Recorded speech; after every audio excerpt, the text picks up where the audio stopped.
Hey Bookends! Welcome to a 10-minute book review. I'm 10. Today's book review is going to be on Internment by Samira Ahmed.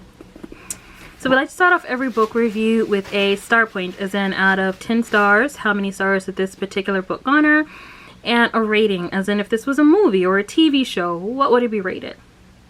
Star point wise, out of 10 stars, this is a 5-star book. It's not a bad book, it's just middle of the road. As a rating, I would lean this towards PG-13. There's violence in it, but the violence isn't horribly gratuitous. It's not ill-placed, so it makes sense where it's at, and it's not a lot of it. And I don't believe that any of the actions in it would scandalize someone over the age of 13. So this would probably be, I mean, I know it's a YA book, but it's a YA book that would probably be good for people 13 and older, so PG-13. So jumping right on in. Why do my hands look fat? They're not this fat in person. Anyway, so jumping right on in. The main protagonist of the only protagonist of the book is Layla. So the book starts off with a president being elected who wants to make America great again. Put the pieces together, people. And a way to make America great again is to remove Muslims. See, the thing that wasn't made too clear about this book was whether or not the president at the time wanted to remove Muslims or people from Islamic countries. Because there's people from Islamic countries who are Christian, who are Buddhist, who are atheists, who are agnostic. And the book really didn't make it too clear as to whether or not it's just Muslims, like the people who are of Islamic faith, whether they're African American, Italian, doesn't matter, whether they're of Islamic faith, or whether it's people from countries that would be considered Islamic, such as like Istanbul and Pakistan. But we're just gonna err on the side of caution and say that it's Muslims, that it's people of Muslim faith, because I believe that Layla is Muslim. So we're just gonna say that it's people of Muslim faith, no matter what shading they are. So we're just gonna go with that. And keep in mind that this book is, so it's kind of like alternate, I don't want to say alternate future, because this is supposed to take place when President Make America Great Again was recently elected. So I would say kind of alternate past, but near past. So we're just going to label this just alternate present. So it's been about a few months in, and people who are Muslim or of Islamic faith are being what I call politely persecuted. So polite persecution, if you're not a model, if you're not a minority, you may not know what that is. So polite persecution is when there's a heavy police presence in your neighborhood alone. Like they're not out in the suburbs, they're not out in the more affluent areas or the safer areas. There's a heavy police presence at your school, or at your schools, inner city, or in your area. And for no other reason, like nothing else is happening, nothing's popping off, you don't see anyone selling drugs, there's no guns out, just they're there. It's just say like, hey, we see y'all Negroes. We see y'all. We want you to see us. We want you to behave. That's polite persecution. So when we see a bunch of police, there's this pushing down on us, essentially saying, hey, we see you, we could pop off, ain't nothing gonna happen to us. Your family might get some money, but ain't nothing gonna happen to us, so y'all Negroes need to get back in the house. That is polite persecution. Another form of polite persecution is curfews. I mean, in certain areas, everyone must be in the house by a certain time. Doesn't matter how old you are, doesn't matter what you do for a living, everyone must be in the house by 8 o'clock. If you're not in the house by 8 o'clock, even if you're like a doctor or something, you can be harassed by the police.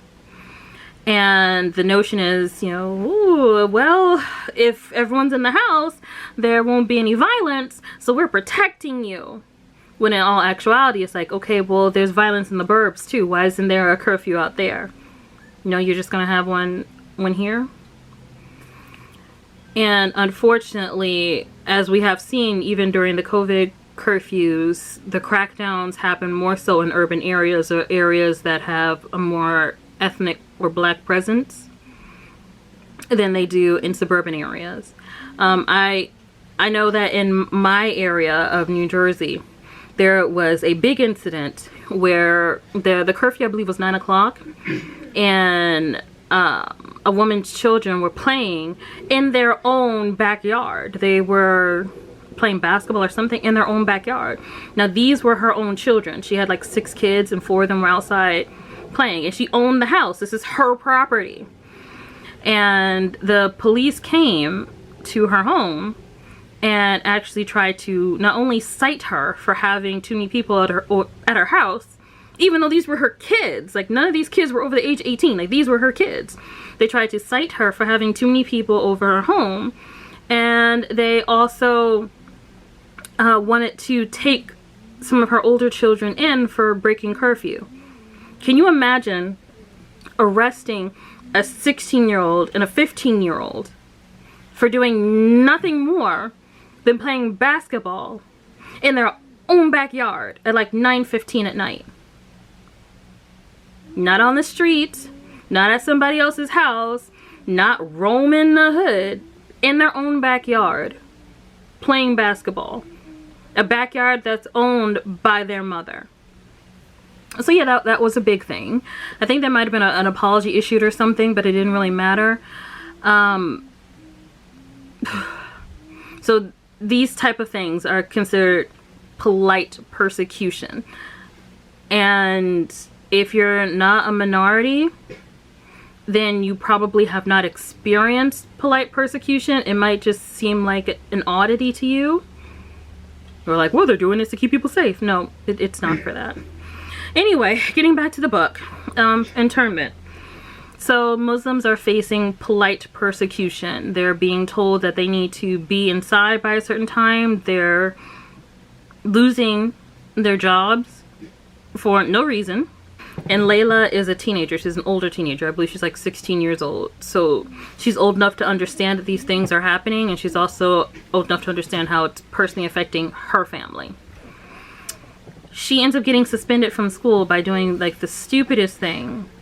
She kissed her boyfriend on school property, like in the hallways of school or something like that. And what irritated me about that, you know, I'm not even going to talk about what's irritating. We're just going to talk about the book first, then we'll talk about the other stuff. So she kisses her boyfriend in school, and she is suspended. Her parents, of course, are afraid for what could happen to their daughter because she's a young Muslim girl. And they decide to homeschool her instead of sending her back to school.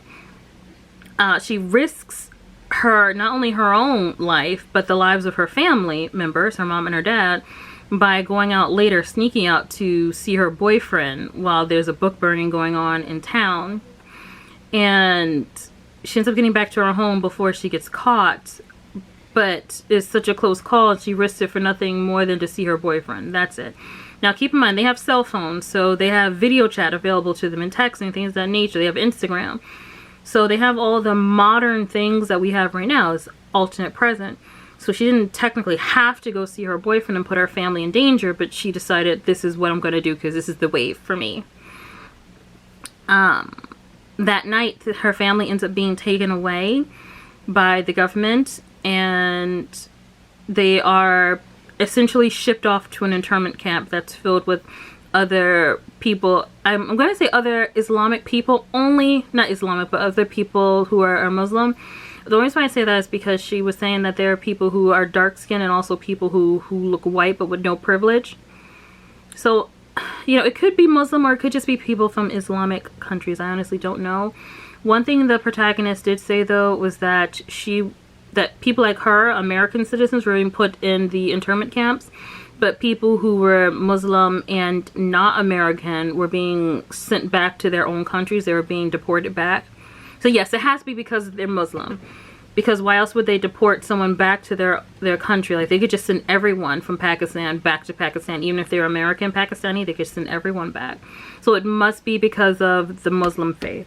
Okay.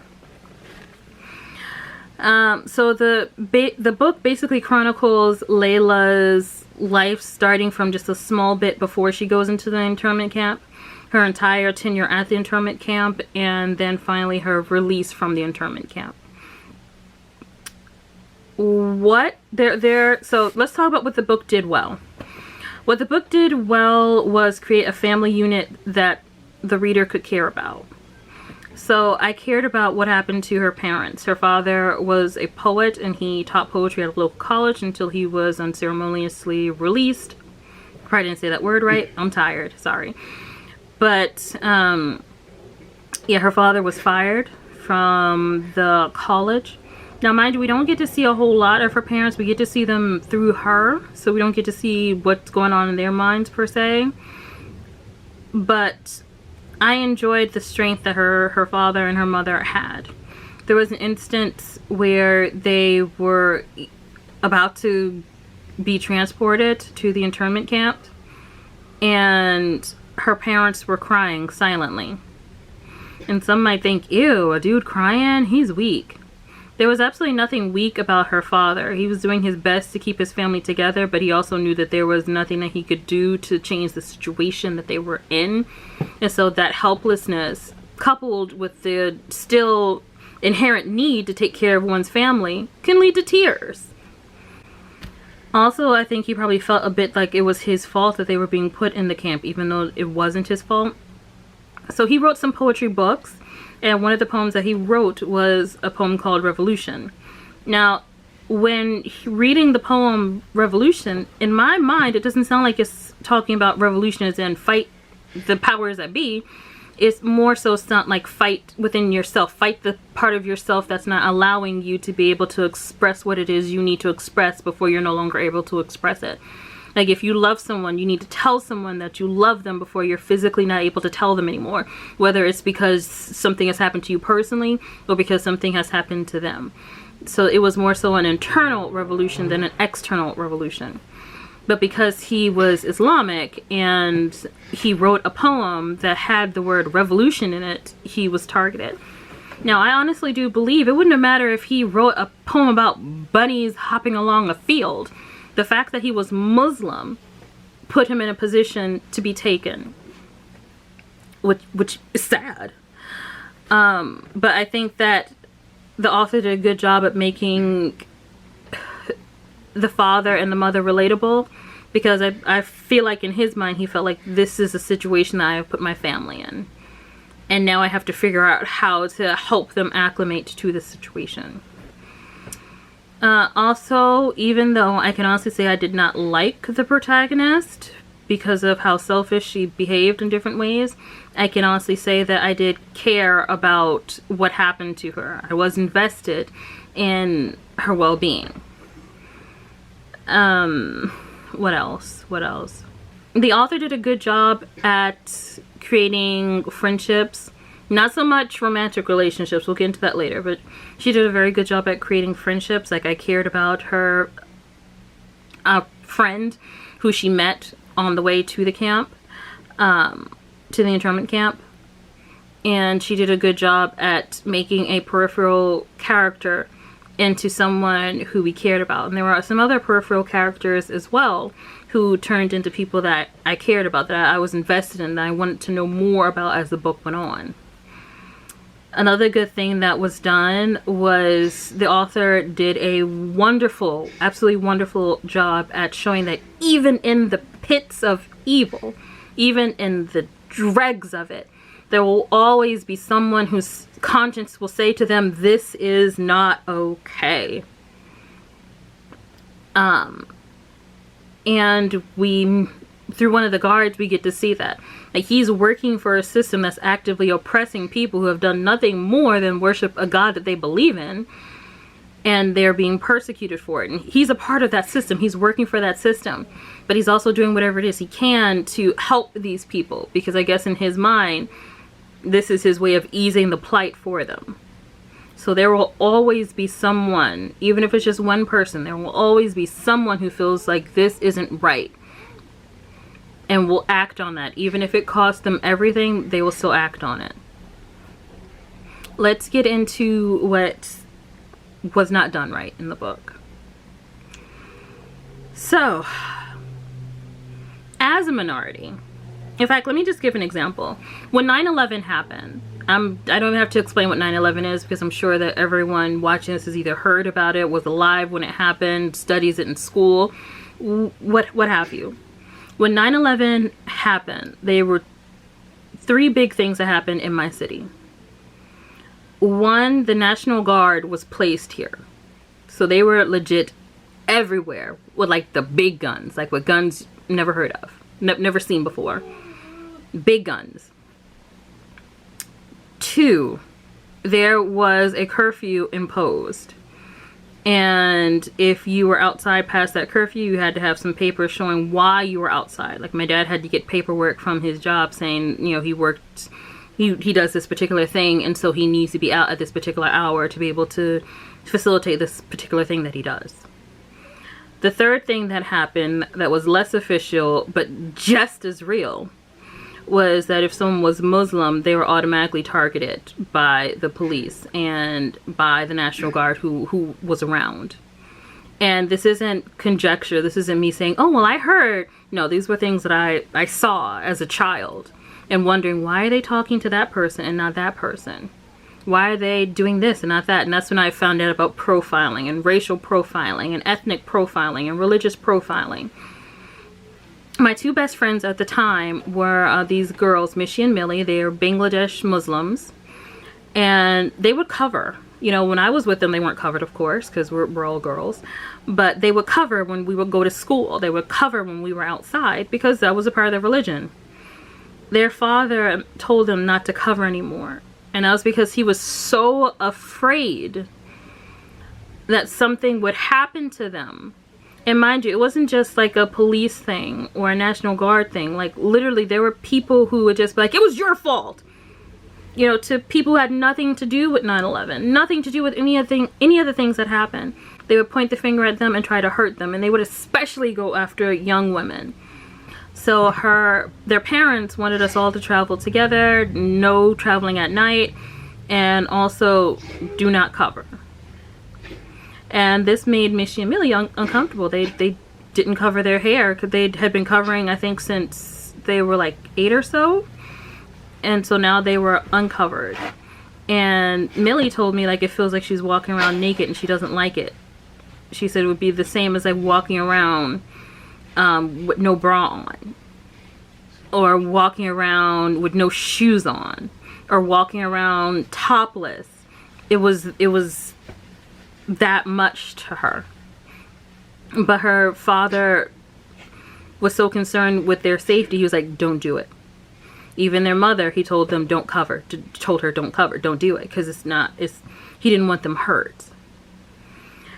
And the behavior of Layla doesn't, now mind you, these are changes that happen like split second. September 11th happened. By October, these changes were in place. So it wasn't even a full month before these changes were in place and these mindsets were there. Layla, it's been a few months and she still acts as though certain things are okay.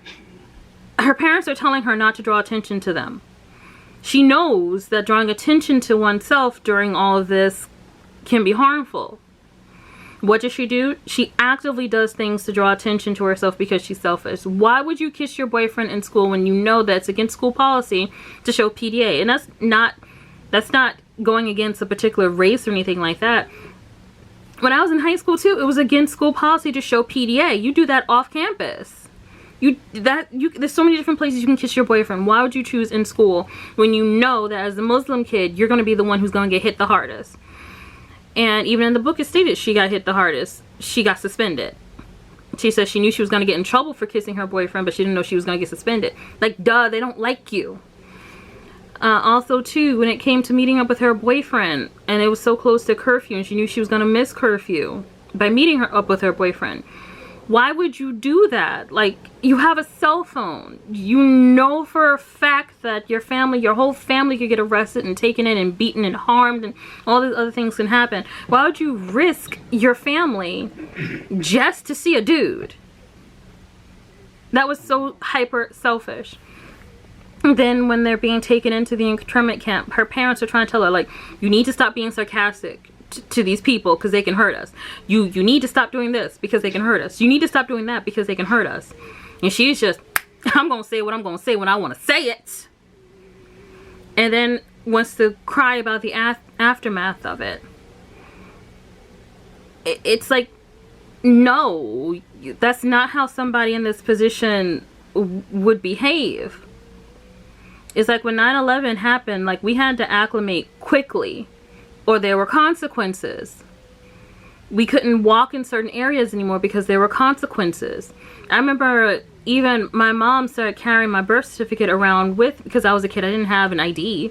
So my mom started carrying my birth certificate around with her because she was afraid that if someone wanted to know who we were, she wanted to have some kind of identification. She had her ID, and she wanted to prove, okay, no, this child is mine. I remember we couldn't even go into Penn Station. Like, there was a lot of stuff that was happening, and we had to acclimate to it quickly. So it's hard to believe that this 16-year-old girl knows her family is in danger, knows that her actions can cause her family not just harm, but death, and continues to do them anyway out of the love of a boy. She was selfish. She was not likable.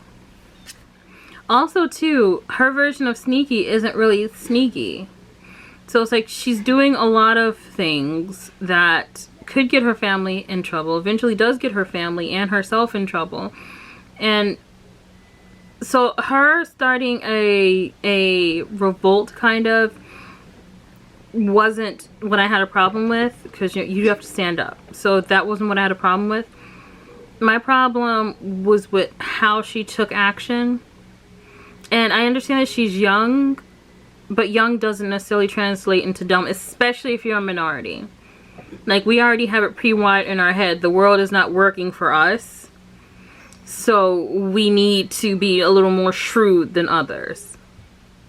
She had none of that shrewdness, and it irritated my soul. Something else was that the author mentioned numerous times about Japanese American citizens being placed in internment camps, which is true, but she never once mentioned that about the very first instances of internment camps in America, which is slavery. The very first internment camp in America was the plantation. So African Americans were kept on these plantations, not allowed to leave, forced labor, raped, beaten, and it was institutionalized. This was considered illegal. So those were the first instances in America of internment camps.